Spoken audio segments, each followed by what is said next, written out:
12 তাৰিখে ৰাতিপুৱা 11 বজাত অসমৰ নতুন মন্ত্ৰীসভাই শপত গ্ৰহণ কৰিব।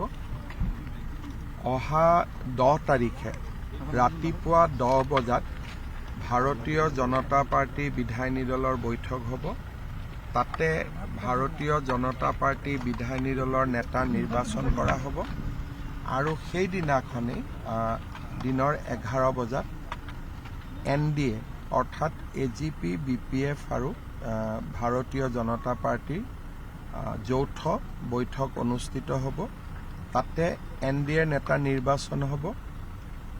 12 বজাত অসমৰ ৰাজ্যপালক সাক্ষাৎ কৰি চৰকাৰ গঠনৰ অনুমতি দিবলৈ অনুৰোধ জনোৱা হ'ব আৰু ৰাজ্যপাল মহোদয়ে অনুমোদন দিয়াৰ লগে লগে চৰকাৰ গঠনৰ প্ৰক্ৰিয়াও আৰম্ভ হ'ব আৰু 12 তাৰিখে 11 বজাত প্ৰধানমন্ত্ৰী নৰেন্দ্ৰ মোদী ডাঙৰীয়াৰ উপস্থিতিত শপত গ্ৰহণ অনুষ্ঠান অনুষ্ঠিত হ'ব। আৰু কোন কোন ছাৰ মুখ্যমন্ত্ৰী?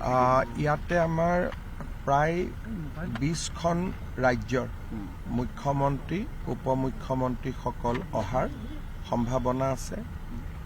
দেশৰ কেইবাজনো উদ্যোগপতি অহাৰ সম্ভাৱনা আছে। আমাৰ অসমৰ সত্ৰাধিকাৰ প্ৰভু ঈশ্বৰসকল অহাৰ সম্ভাৱনা আছে আৰু ভাৰতীয় জনতা পাৰ্টি আৰু অসম গণ পৰিষদৰ বুথ কমিটিসমূহৰ সভাপতিসকলকো বা আমাৰ গাঁও পঞ্চায়তৰ নিৰ্বাচিত প্ৰতিনিধিসকলকো এই অনুষ্ঠানত যোগদানৰ বাবে আমন্ত্ৰণ জনোৱা হৈছে। আপুনি বিচৰা বাতৰি পাব কেৱল নিউজ 18 এপত। নিউজ 18 এপ ডাউনলোড কৰিবলৈ স্কেন কৰক এই QR কোড।